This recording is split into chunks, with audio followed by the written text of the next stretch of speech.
എല്ലാവർക്കും നമസ്കാരം. സ്കോട്ട്ലാൻഡ് ട്രിപ്പിലെ അവസാനത്തെ വീഡിയോയിലേക്ക് എല്ലാവർക്കും സ്വാഗതം. ഇന്ന് നമ്മുടെ 3rd ഡേ ആണ്. ഇന്നും സൂര്യനുള്ള ഒരു ദിവസമാണ്. അതുകൊണ്ട് തന്നെ നമ്മുടെ യാത്രയ്ക്ക് നല്ലതായിരിക്കും എന്നുള്ള വിശ്വാസത്തോടെ ഞങ്ങൾ ഒരുങ്ങിക്കൊണ്ടിരിക്കുകയാണ്. റൂമിൽ നിന്ന് ഇറങ്ങുന്നതിന് മുൻപായിട്ട് ഞങ്ങൾ ചെറുതായിട്ട് ഭക്ഷണമൊക്കെ കഴിച്ചു, കോഫിയൊക്കെ ഉണ്ടാക്കി. അപ്പോൾ അതൊക്കെ കഴിഞ്ഞിട്ട് ലഗേജ് എടുത്തുകൊണ്ട് നമ്മൾ പോവുകയാണ്.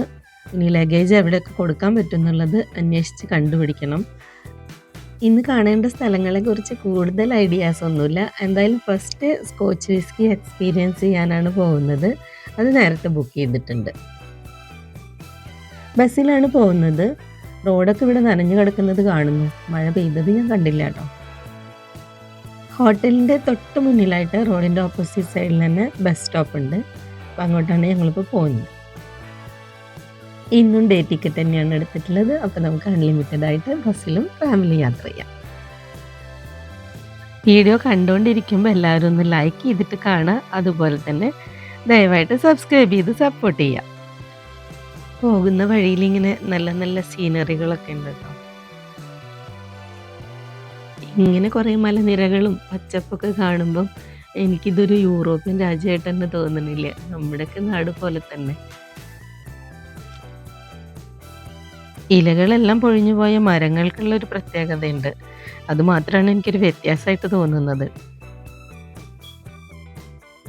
റോഡുകളും റോഡ് സൈഡൊക്കെ വളരെ നീറ്റാണ് കേട്ടോ. കാൾട്ടൺ ഹില്ലിൻ്റെ മുകളിൽ നിന്ന് നമ്മൾ കണ്ടിട്ടുള്ള ബിൽഡിങ്ങുകളുടെ ഇടയിലൂടെയാണ് ഇപ്പോൾ ഈ നടന്നുകൊണ്ടിരിക്കുന്നത്. ഇവിടുത്തെ ബസ് സ്റ്റേഷനിൽ നമുക്ക് ലോക്കർ ഫെസിലിറ്റി കിട്ടും. അത് 3 ടൈപ്പ് ലോക്കറുകളുണ്ട്. ഞങ്ങൾക്ക് 2 ബാഗാണ് വെക്കാനുള്ളത്. നോക്കുമ്പോൾ എന്താ പ്രശ്നം എന്ന് വെച്ചാൽ അവിടെ നമ്മൾ ക്യാഷ് കൊടുക്കണം, കാർഡ് പറ്റില്ല. അപ്പോൾ ഞങ്ങൾക്ക് ക്യാഷ് ഉണ്ടായിരുന്നില്ല. അപ്പോൾ കുട്ടികൾ ബാങ്കിലൊക്കെ പോയി ക്യാഷൊക്കെ ആയിട്ട് വന്നിട്ടാണ് ലോക്കറിൽ ബാഗ് വെച്ചത്. ഇനി പോകുന്നത് സ്കോച്ച് വിസ്കി എക്സ്പീരിയൻസിലേക്കാണ്. ഒരുപാട് നടക്കാനുണ്ട് കേട്ടോ. നടക്കാൻ മീൻസ് അത് കയറ്റം ഇറക്കമൊക്കെയാണ്. അപ്പം ഭയങ്കരമായിട്ടുള്ള തണുപ്പും കൂടിയാകുമ്പം പെട്ടെന്ന് കിതപ്പ് വരുന്നുണ്ട്. അപ്പോൾ ഞാൻ അവിടെ ഇവിടെയൊക്കെ സ്റ്റോപ്പായിട്ട് വീഡിയോ എടുത്തുകൊണ്ടിരിക്കുകയാണ്. അപ്പോൾ എന്നെ വിളിക്കുന്നുണ്ട്, വേഗം പോയി കാണാം. അവിടെ ടൈമുണ്ട്, നമുക്ക് ടൈമിന് തന്നെ എത്തണം. ഈ ഭാഗമൊക്കെ വളരെ ക്രൗഡഡ് ആണ്. ഈ സ്കോച്ച് വിസ്കി എക്സ്പീരിയൻസിലേക്കാണോ ആളുകൾ പോകുന്നത്, അതോ അതല്ലാതെ ഇവിടെ വേറെ എന്തെങ്കിലുമൊക്കെ ഉണ്ടോയെന്ന് അറിയില്ല.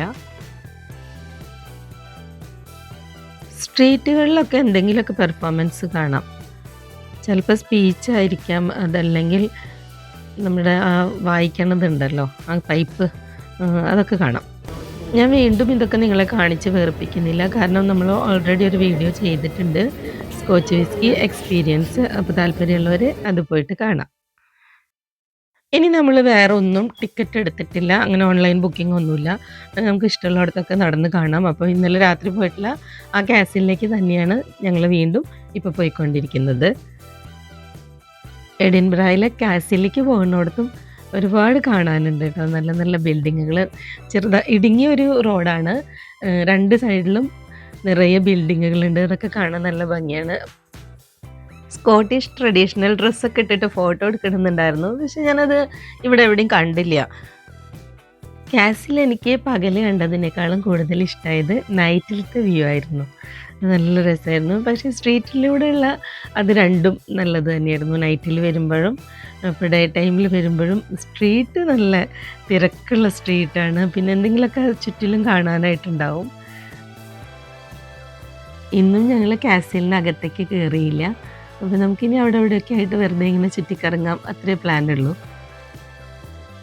കാസിലിൻ്റെ ഫ്രണ്ടിൽ എല്ലാവരും ഫോട്ടോ എടുത്തുകൊണ്ടിരിക്കുക. നമ്മളും കുറേ ഫോട്ടോസൊക്കെ എടുത്തു. അപ്പുറത്ത് ആ മതിലിൻ്റെ അവിടെ നിന്നിട്ട് താഴോട്ട് നോക്കുമ്പോൾ മൊത്തത്തിലുള്ള ഒരു ഭംഗി കാണാം. അത് ഞാൻ നൈറ്റിൽ എടുത്തിട്ടുണ്ടായിരുന്നു. ഡെയിലി ഞങ്ങൾ കുറച്ച് നേരം അവിടെയൊക്കെ നോക്കി നിന്നു. 11th സെഞ്ച്വറിയിൽ ഒരു വോൾക്കാനോ റോക്കിൻ്റെ മീതെ ഉണ്ടാക്കിയിട്ടുള്ളതാണ് ആ കാസിൽ. അതുകൊണ്ട് തന്നെ അത് കാണാൻ പല പല സ്ഥലങ്ങളിൽ നിന്നും ആളുകൾ എത്തുന്നുണ്ട്. വേൾഡ് വൈഡായിട്ട് തന്നെ ഇവിടെ ആളുകൾ എത്തുന്നുണ്ട്. നമുക്ക് ആൾക്കാരെ കാണുമ്പോൾ മനസ്സിലാവുന്നുണ്ട്.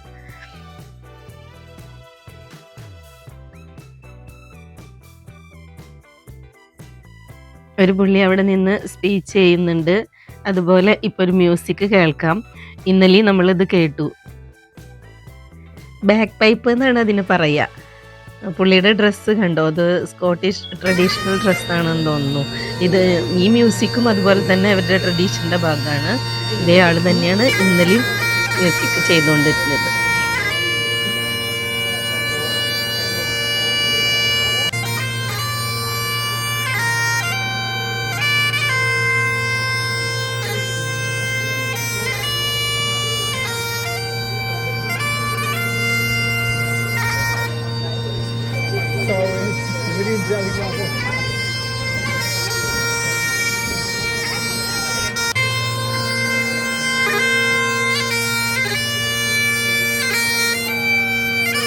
ഒരുപാട് ദൂരം ഈ മ്യൂസിക് നമ്മളെ പിന്തുടരുന്നുണ്ട്. ഇനി വിക്ടോറിയ സ്ട്രീറ്റിലേക്ക് പോയി നോക്കാം. നല്ല ഭംഗിയുള്ള ഒരു സ്ട്രീറ്റ് തന്നെയാണ് അതും. എവിടെയാണ് നമ്മുടെ മൂങ്ങയുടെ എക്സ്പീരിയൻസ് ഉണ്ടായത്. ഞാൻ ജീവിതത്തിൽ ആദ്യമായിട്ടാണ് ഒരു മൂങ്ങേനെ കൈകൊണ്ട് തൊടുന്നത്. എനിക്കിതിന് ഭയങ്കര പേടിയാണ് കേട്ടോ. അതിൻ്റെ ശബ്ദമൊക്കെ നമ്മളെ കുട്ടിക്കാലത്തൊക്കെ ഇങ്ങനെ പേടിപ്പിച്ച് വെച്ചിട്ടില്ലേ, ഓമൻ മൂളിയാൽ അങ്ങനെ ഇങ്ങനെ എന്നൊക്കെ പറഞ്ഞിട്ട്. പക്ഷെ അവിടെ അങ്ങനെ എല്ലാവരും ചെയ്യണ കണ്ടപ്പോൾ ഒരു രസം തോന്നി. പിന്നെ ഗ്ലൗ ഒക്കെ ഉണ്ടായിരുന്നല്ലോ, അപ്പോൾ അത് കാരണം സേഫാണ്. പിന്നെ ഒരു ഈഗിളും കൂടി ഉണ്ട് പുള്ളിയുടെ അടുത്ത്. അതിനെന്തായാലും എനിക്ക് ധൈര്യം ഉണ്ടായിരുന്നില്ല. അപ്പോൾ മൂങ്ങേൻ്റെ എക്സ്പീരിയൻസ് ജീവിതത്തിൽ ആദ്യമായിട്ട് നടത്തിയതിൻ്റെ ത്രില്ലിലായിരുന്നു ഞാൻ. ഇതാണ് വിക്ടോറിയ സ്ട്രീറ്റ്. ഇവിടുത്തെ ഷോപ്സൊക്കെ കണ്ടില്ലേ, പല പല പെയിൻറ്റുകൾ അടിച്ച് വെച്ചിട്ട് നല്ല ഭംഗിയുണ്ട് കേട്ടോ. പല കളറിലുള്ള പെയിൻറ്റ്, അതിന് നല്ലൊരു അട്രാക്ഷനാണ്. ഇവിടെയും നല്ല തിരക്കാണ്. സ്കോട്ട്ലൻഡിൽ എവിടെ തിരിഞ്ഞാലും വിസ്കി ഷോപ്സ് കാണാം. ഇതാണ് നമ്മുടെ ഹാരി പോട്ടറിൻ്റെ ജന്മസ്ഥലമായ സ്ട്രീറ്റ്. ഇവിടെയാണ് ആ സ്റ്റോറി ഉണ്ടായിട്ടുള്ളത്. മ്യൂസിയത്തിൽ എപ്പോഴും തിരക്കാണ്. അവിടെ മ്യൂസിയം എന്ന് പറഞ്ഞത് താഴെ നിന്ന് കാണുമ്പോൾ അത്ര വലുതൊന്നുമല്ല. ഞങ്ങൾ അതിനകത്തേക്ക് കയറിയിട്ടില്ല. 2-3 ഫ്ലോർ ഉണ്ടെന്ന് തോന്നുന്നു. ഹാരി പോട്ടർ ഫാൻസിൻ്റെ തിരക്കാണ് അവിടെ. അപ്പോൾ ഇവരൊക്കെ പിന്നെ സാധനങ്ങൾ വാങ്ങാനും കൂടിയാണ് അങ്ങോട്ട് കയറുന്നത്. ഹാരി പോട്ടറുമായി ബന്ധമുള്ള എന്തൊക്കെയോ ഉണ്ട് അവിടെ സെയിലിനായിട്ട്.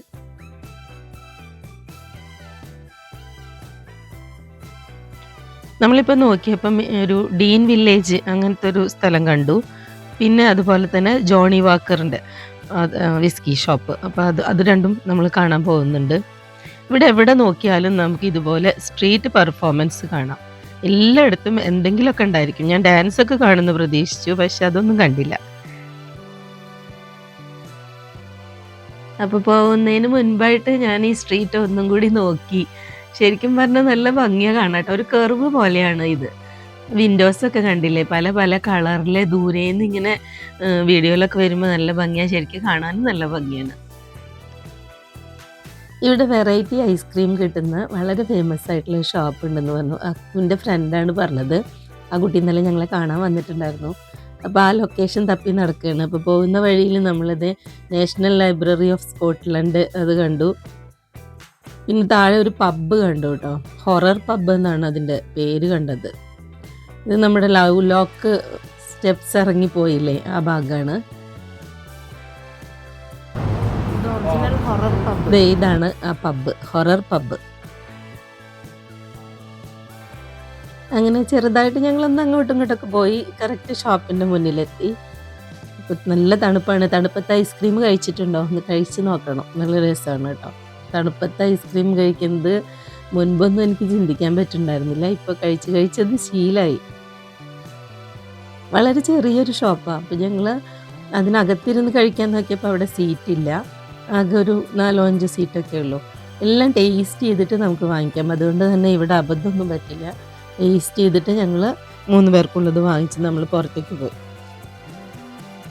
ഐസ്ക്രീമും കൈ പിടിച്ചിട്ട് ഞങ്ങൾ നേരെ പോയത് മ്യൂസിയത്തിലേക്കായിരുന്നു. മ്യൂസിയം ഇന്നലെ പോയിട്ട് ഫുള്ളായിട്ട് കണ്ടിട്ടുണ്ടായിരുന്നില്ല. അപ്പോൾ കുറച്ച് നേരം മ്യൂസിയത്തിൽ ഓരോ ഫ്ലോറിലൊക്കെ കറങ്ങി നേരെ റൂഫ് ടോപ്പിലേക്ക് കയറി. റൂഫ് ടോപ്പിലത്തെ വ്യൂ അടിപൊളിയാണ് കേട്ടോ. എഡിൻബ്ര മൊത്തത്തിൽ അവിടെ നിന്നാൽ നമുക്ക് കാണാൻ പറ്റും. നമ്മൾ പോയിട്ടുള്ള ആ കാസിലാണ് കാണുന്നത്. സെൻറ്റ് ജെയിംസ് കത്തീഡ്രൽ, പിന്നെ കുറേ ചർച്ചുകളൊക്കെ നമുക്ക് ഇവിടെ നിന്നാൽ കാണാൻ പറ്റും. നല്ല വ്യൂ ആണ് അവിടെ നിന്നിട്ട് എല്ലാം കാണാൻ പറ്റും. നല്ല തണുപ്പാണ്, പക്ഷേ എന്നാലും രസമാണ് കാണാൻ. വീഡിയോ ഷെയർ ചെയ്യണം കണ്ടപ്പോൾ നിങ്ങൾക്ക് മനസ്സിലായിട്ടുണ്ടാവും നല്ല തണുപ്പാണെന്ന്. കാരണം ഏറ്റവും ടോപ്പിലായതുകൊണ്ട് നമുക്ക് സഹിക്കാൻ പറ്റാത്ത തണുപ്പുണ്ട്. മ്യൂസിയത്തിൽ നിന്ന് താഴേക്ക് ഇറങ്ങി നടക്കുന്ന വഴിയിൽ ഡാർവിൻ എഴുതിയിട്ടുള്ള ഒരു ബിൽഡിംഗ് കണ്ടു കേട്ടോ. എന്തോ യൂണിവേഴ്സിറ്റിയോ അങ്ങനെ എന്തോ ആണ്. ഇനി നമ്മൾ പോകുന്നത് ഡീൻ വില്ലേജിലേക്കാണ്. അങ്ങോട്ട് നടക്കുമ്പോൾ അവിടെ എന്താ കാണാണ്ടാവുമെന്നൊന്നും ഞങ്ങൾക്ക് അറിയില്ല. അവിടെയും താഴോട്ടുള്ള ഒരു ഇറക്കമാണ്. നിറയെ വീടുകളുണ്ട്. ഏതാണ്ട് ഒരേ മോഡലിലുള്ള ഒത്തിരി വീടുകളുണ്ട്. ശരിക്കും ഒരു കുഗ്രാമപ്രദേശത്തേക്കൊക്കെ പോകുന്ന ഫീൽ ഉണ്ട് കേട്ടോ. ബിൽഡിങ്ങുകൾ ഉണ്ടെങ്കിൽ പോലും ആ ഭാഗത്തിന് എന്തോ ഒരു പ്രത്യേകത ഉണ്ട്. മൊത്തം താഴോട്ടുള്ള ഇറക്കാണ്. പുറകിൽ നിന്ന് ഒരാൾ പതുക്കെ തട്ടി അങ്ങനെ അങ്ങോട്ട് പോയിക്കോളും. അതുപോലത്തെ ഇറക്കങ്ങളാണ് ഈ ഭാഗത്ത് മുഴുവനായിട്ട്.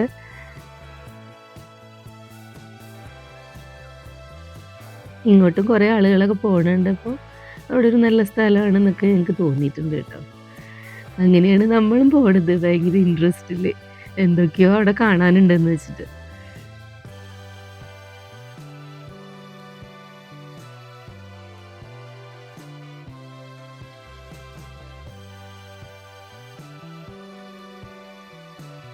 കുറച്ച് ദൂരെ നിന്ന് തന്നെ വെള്ളം ഒഴുകുന്ന ശബ്ദം കേൾക്കുന്നുണ്ട്. അവിടെ ഒരു നദിയെ ചുറ്റി പറ്റിയിട്ടുള്ള ഒരു ഗ്രാമമാണെന്നാണ് കേട്ടത്. പോകുന്ന വഴിയിൽ ധാരാളം വീടുകളുണ്ട്. അതുപോലെ ഞങ്ങളൊരു സ്കൂളും അവിടെ കണ്ടു.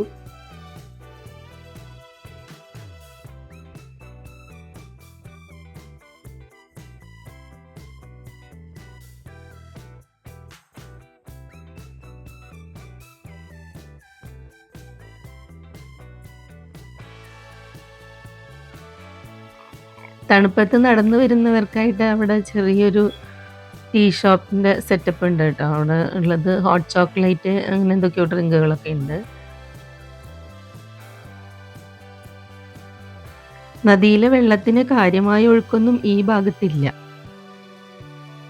എന്തൊക്കെയോ ഒരു ഭംഗിയുണ്ട് കേട്ടോ ഈ ഭാഗത്തിന് കാണാൻ. അതായത് നല്ല താഴ്ന്നൊരു പ്രദേശമാണ്. ഇങ്ങനെ കയറ്റത്തിലൊക്കെ ആയിട്ട് ബിൽഡിങ്ങുകളും പണ്ടത്തെ മോഡൽ ഒരുപാട് പണ്ടത്തെ എന്ന് പറഞ്ഞാൽ ഇവിടുത്തെ പണ്ടത്തെ ഒന്നും എനിക്ക് അറിഞ്ഞൂടാ. പക്ഷെ നമുക്ക് കാണുമ്പോൾ അത് കാലപ്പഴക്കമുള്ള ബിൽഡിങ്ങുകളാണെന്നുള്ളത് മനസ്സിലാവും. അതിൻ്റെ ഒരു ആർക്കിടെക്ചറൊക്കെ അങ്ങനത്തെയാണ്.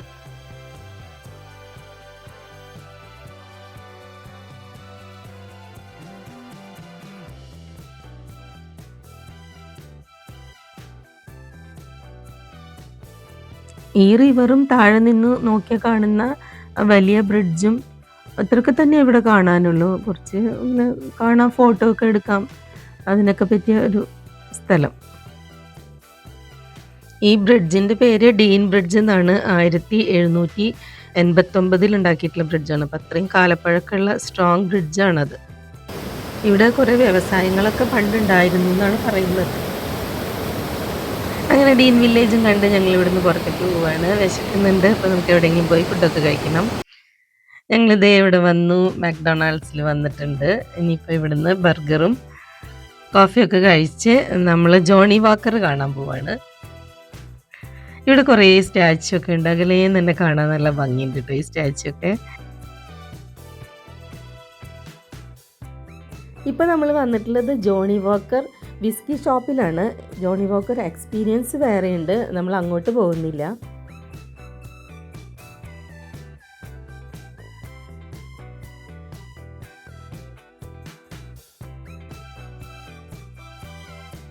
വിസ്കി ഷോപ്പിലെ ചുവരിലായിട്ട് പ്രിയങ്ക ചോപ്രയുടെ വലിയൊരു പോസ്റ്റർ ഉണ്ട്. അതെന്താണെന്ന് വെച്ചിട്ട് ഞാൻ നോക്കുമ്പോൾ അവരാണ് ബ്ലൂ ലേബൽ വിസ്കിയുടെ ബ്രാൻഡ് അംബാസിഡർ. ഞങ്ങൾ രാവിലെ സ്കോട്ടിഷ് വിസ്കി നന്നായിട്ട് എക്സ്പീരിയൻസ് ചെയ്തല്ലോ. അപ്പം ഇതിവിടെ ഒന്നും വാങ്ങിയില്ല, ജസ്റ്റ് എല്ലാം കണ്ടു. നല്ല ബോട്ടിലുകളൊക്കെ കാണാൻ രസമാണ്. ഇവിടെയും കുറേ വെറൈറ്റി ബോട്ടിൽസൊക്കെ ഉണ്ട്. 45,000 പൗണ്ടിൻ്റെ വിസ്കിയൊക്കെ ഇവിടെയുണ്ട് കേട്ടോ. എനിക്ക് എന്തായാലും ഇഷ്ടപ്പെട്ടത് ഇവിടുത്തെ ലൈറ്റ്സും ഈ അറേഞ്ച്മെൻറ്റ്സ് ഒക്കെയാണ്. ബോട്ടിലുകളൊക്കെ കാണാൻ നല്ല രസമുണ്ട്, ബ്ലൂ ലേബലിൻ്റെ ഒക്കെ. ഈ കാണുന്നത് ബാരലാണ്. പുറത്തുനിന്ന് നമ്മൾ കണ്ടിട്ടുള്ള റൗണ്ട് ഇതെന്താന്ന് വെച്ചെങ്കിൽ ഇതിന്ന് ബോട്ടിലാക്കിയിട്ട് നമുക്ക് വിസ്കി എടുക്കാം. ഇഷ്ടപ്പെട്ട ഫ്ലേവറിലുള്ള സ്വന്തമായി പേ ചെയ്യാം, ബോട്ടിലിൽ നിറയ്ക്കാം, വീട്ടിൽ കൊണ്ടുപോകാം. ഷോപ്പിൻ്റെ പുറത്തായിട്ട് ഒരു വലിയ ക്ലോക്ക് ഉണ്ട്. അത് ബെല്ലടിക്കുന്നുണ്ട്, നല്ല ശബ്ദമൊക്കെ ഉണ്ട്. ഇപ്പോൾ ടൈം 4:30 ആയിട്ടുണ്ട്. 4:30 കഴിഞ്ഞു. ഈ ഷോപ്പിൻ്റെ ഫ്രണ്ടിലൂടെ ഞങ്ങൾ നേരത്തെ പോയിട്ടുണ്ടായിരുന്നു. അപ്പോൾ ബസ്സിലിരുന്നത് കണ്ടപ്പം ഭയങ്കര അട്രാക്ഷൻ ആട്ടോ ഈ പല കളറിലുള്ള ഈ സ്റ്റാച്യൂസ്. ഇപ്പോഴും അവിടെ ഫോട്ടോസ് എടുക്കാനുള്ള തിരക്കിലാണ്. ഞങ്ങൾക്ക് ഒരാൾ ഫോട്ടോ എടുത്തു തന്നു ഞങ്ങളുടെ 3 പേരുടെയും കൂടിയിട്ട്. അങ്ങനെ ജോണി വാക്കർ വിസ്കി ഷോപ്പും കണ്ടിട്ട് ഞങ്ങൾ തിരിച്ചു പോവാണ്. ഇനി നമ്മൾ ട്രാമിലാണ് പോകുന്നത്. ഞങ്ങളുടെ ബസ്സിൻ്റെ ടൈം 10:45. സ്കോട്ട്ലാൻഡിലേക്ക് വരുമ്പോൾ ഫ്ലിക്സ് ബുക്ക് ചെയ്തിട്ട് നമുക്ക് കിട്ടിയില്ല, അവർ ക്യാൻസലാക്കി. തിരിച്ച് പോകാനുള്ളത് ഇതുവരെ ക്യാൻസലായിട്ടുള്ളതൊന്നും അറിയിപ്പ് കിട്ടിയിട്ടില്ല. അപ്പോൾ എന്തായാലും ഉണ്ടാവുമെന്ന് വിശ്വസിക്കുന്നു. അവരെ പൂർണ്ണമായും വിശ്വസിക്കാനും പറ്റുന്നില്ല.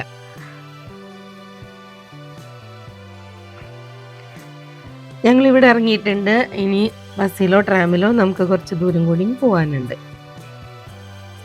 ഇങ്ങനെ വൺ ഡേ ടിക്കറ്റ് എടുക്കുന്നത് ലാഭമാണ് ശരിക്കും. നമുക്ക് എത്ര തവണ വേണമെങ്കിലും അങ്ങോട്ടും ഇങ്ങോട്ടൊക്കെ പോകാം. ഒരു നിശ്ചിത ഡിസ്റ്റൻസിൽ അങ്ങനത്തെ ബസ്സുകളോ അല്ലെങ്കിൽ ട്രാമോ ഉണ്ടായിരിക്കും. അപ്പോൾ അതിൽ പോകാനായിട്ട് ഇങ്ങനെ ടിക്കറ്റ് എടുക്കുന്നതാണ് നല്ലത്. സ്കോട്ട്ലൻഡ് ടൂർ കഴിയാറായി. ഇനി ഞങ്ങൾ ഫുഡ് കഴിക്കാൻ പോവുകയാണ്. അതേ വരുന്ന ട്രാമിലാണ് പോണത്. അതുകൊണ്ട് കഴിഞ്ഞ പിന്നെ ഞങ്ങൾ ബസ്സിൽ ഞങ്ങളുടെ സ്കോട്ട്ലൻഡിലേക്ക് ബൈ.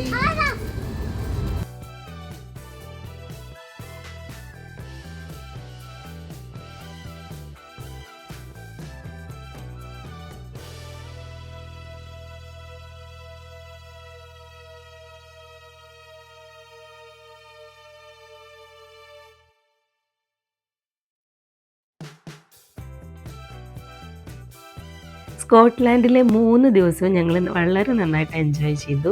ഒട്ടും തിരക്കില്ലാതെ ഞങ്ങൾക്ക് പറ്റാവുന്ന അത്രയും സ്ഥലങ്ങൾ കവർ ചെയ്തിട്ടുണ്ട്. അപ്പോൾ ഇനി പതിയെ സ്കോട്ട്ലാൻഡിനോട് വിട പറയുകയാണ്. ഒരുപാട് നല്ല ഓർമ്മകളും കുറേ ചിത്രങ്ങളും മനസ്സിൽ സൂക്ഷിച്ചുകൊണ്ട് സ്കോട്ട്ലാൻഡിന് ബൈ പറയാൻ പോവുകയാണ്. അതിനു മുമ്പായിട്ട് നമ്മൾ ഫുഡ് കഴിക്കുന്നുണ്ട്. ഞാൻ ചട്ടിച്ചോറിൻ്റെ ഷോർട്ട് വീഡിയോയും കൂടി ഇട്ടിട്ടുണ്ടായിരുന്നു. അപ്പോൾ ചട്ടിച്ചോറൊക്കെ ആദ്യമായിട്ട് എക്സ്പീരിയൻസ് ചെയ്യായിരുന്നു. അപ്പോൾ ഭക്ഷണമൊക്കെ കഴിച്ച് നമ്മളുടെ ഫ്ലിക്സ് ബുക്സ് ഓൺ ടൈമിന് തന്നെ ഉണ്ടായിരുന്നു, അവർ ക്യാൻസലാക്കിയില്ല. എൻ്റെ ഈ വീഡിയോ കണ്ടുകൊണ്ടിരിക്കുന്ന എല്ലാവരും ഒന്നും കൂടി ഓർമ്മിപ്പിക്കുകയാണ്, വീഡിയോ കാണുമ്പോൾ നിങ്ങൾ ദയവായിട്ടൊന്ന് സബ്സ്ക്രൈബ് ചെയ്തിട്ട് കാണുക. തൊട്ടടുത്തുള്ള ബെല്ലൈക്കൺ ക്ലിക്ക് ചെയ്താൽ നമ്മളിടുന്ന എല്ലാ വീഡിയോസിൻ്റെയും നോട്ടിഫിക്കേഷൻ അപ്പോൾ തന്നെ നിങ്ങൾക്ക് കിട്ടുന്നതായിരിക്കും. ഇന്നത്തെ വീഡിയോ ഇത്രയേ ഉള്ളൂ. ഇനിയും പുതിയ പുതിയ വിശേഷങ്ങളായിട്ട് നമുക്ക് വീണ്ടും കാണാം. Thanks for watching. ബൈ.